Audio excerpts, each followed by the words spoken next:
창업을 준비하신 공인중개사 여러분, 제 강의를 5분만 들어보시기 바랍니다. 자, 우리가 공인중개사 자격을 취득하고 이제 창업을 하려고 하는데 무엇을 어떻게 준비를 할 것인가?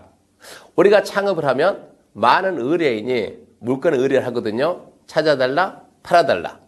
우리는 어떻게 물건을 찾고 어떻게 물건을 팔까요? 제가 간단하게 이 토지에 대해서 한 가지 사례를 들어보도록 하겠습니다. 자, 갑이라는 중개 의뢰인이 공장을 건축한다 그러죠. 공장을 건축하기 위해서 공장을 몇 평 건축합니까? 100평 정도 건축하기 위해서 적당한 땅을 찾아달라 그럽니다. 우리는 갑이라는 공장, 이 갑이라는 의뢰인에게 공장 100평을 건축할 적당한 땅을 찾아달라. 이제 이런 의뢰를 받은 거예요. 그런 상태에서 의뢰인은 갔습니다. 그럼 우리는 이 공장 100평 짓는 땅을 어떻게 찾을 것인가? 여기에 대해서 처음 준비하는 분들은 이게 준비가 안 돼 있다 보니까 처음 창업하면 준비가 안 돼 있을 거 아닙니까? 그러니까 대부분 이거를 옆에 중개사무소 넘기죠. 공장 100평을 짓는 땅 있는가? 있으면 혹시 공동중개하게 같이 한번 해보자고. 이런 식으로 하게 되면 그 의뢰받는 그 옆에 있는 그분도 내용을 정확히 모르니까 또 그 옆에 중개사면 또 의뢰하죠. 공장 100평 지을 땅이 있으면은 같이 공동중개하죠. 이렇게 하게 되면 한 달, 두 달 가도 땅을 찾을 수가 없습니다. 그럼 우리는 처음에 어떻게 준비를 해야 되냐? 자, 토지를 중개해야 되겠다는 분들은 자, 이렇게 보세요. 갑이 공장 100평을 건축하겠다 그러면 첫 번째 그분한테 무슨 질문을 해야 되는가? 제일 먼저 가격입니다. 가격. 그러면 가격은 어느 선에서 원합니까? 얘기하게 되면 이 가격을 가지고 도시지역 안쪽인지 밖쪽인지 파악할 수 있는 거예요. 그러면 이분 의뢰인이 당연히 이 지역은 기본적으로 뭐 700 이상 하지 않냐고 500, 700 그러면 당연히 도시지역 안쪽을 얘기하는 것이고 이 지역은 평당 100 정도면 가능하지 않습니까? 평당 100만 원 정도면 가능하지 않습니까? 이렇게 얘기하면 도시지역 밖쪽이 되는 얘기요. 그러면 이 정도 선에서 오케이 해가지고 자, 우리는 이제 평당 100만 원 정도 되는 공장 100평 짓는 땅을 찾는다. 이렇게 의뢰하게 되면 옆에서 내용을 거들떠보지도 않아요. 그럼 이제 우리는 어떻게 해서인가? 가격이 평당 100만 원 정도 된다 그러면 그 지역은 여러분이 많이 들었던 계획관리 지역이다. 이런 판단하시고 자, 그러면 이제 계획관리 지역에서 공장 100평을 건축하려면 그 땅이 몇 평이 있어야 되는가 이 파악을 먼저 해야 되겠죠. 그럼 우리가 평소에 배웠듯이 여러분 이거 생각해야죠. 건축하는 땅은 대지죠. 대지 면적 곱하기 건폐율이죠. 대지 면적 곱하기 건폐율 그러면 무슨 면적이 나옵니까? 건축 면적이 나오죠. 근데 건축 면적은 의뢰인이 몇 평 짓는다고요? 100평을 짓겠다.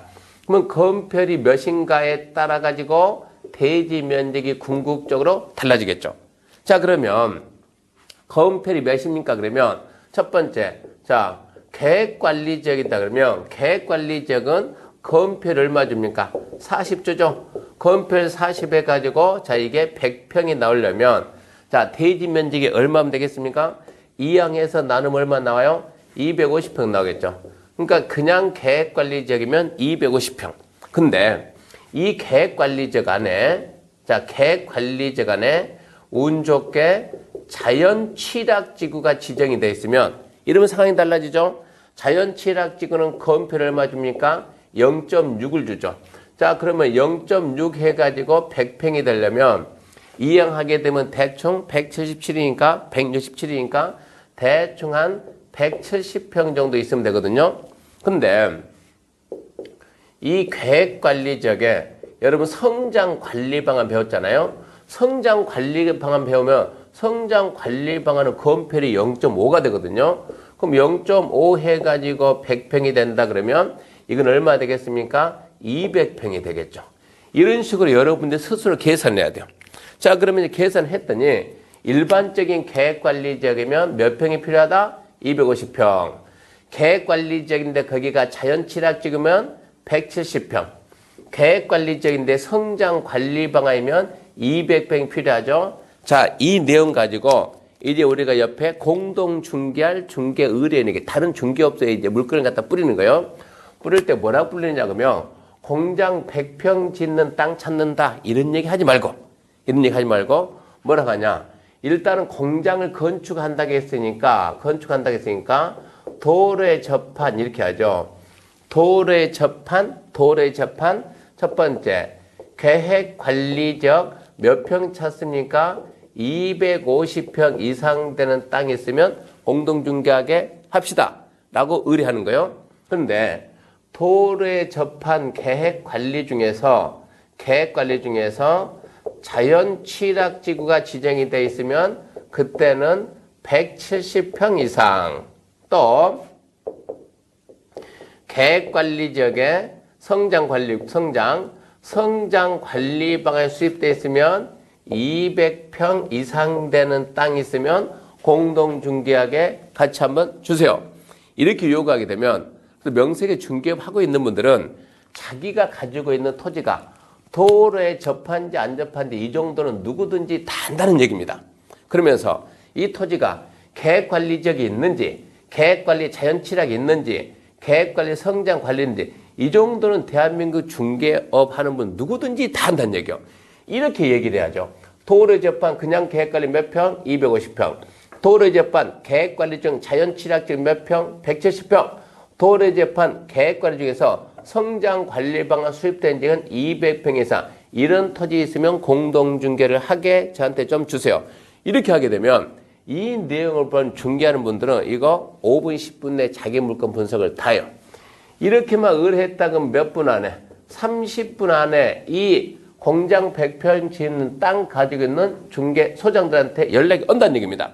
그러면 이 물건을 의뢰하고 이 물건을 의뢰한 사장이 나한테만 의뢰하면 모르는데 나 위에 다른 데 의뢰하러 갈 수 있잖아요. 가기 전에 우리는 먼저 한다고요? 이미 땅 찾아요. 땅 찾아가지고 가는 분 전화해가지고 다시 오세요. 땅 찾았으니까.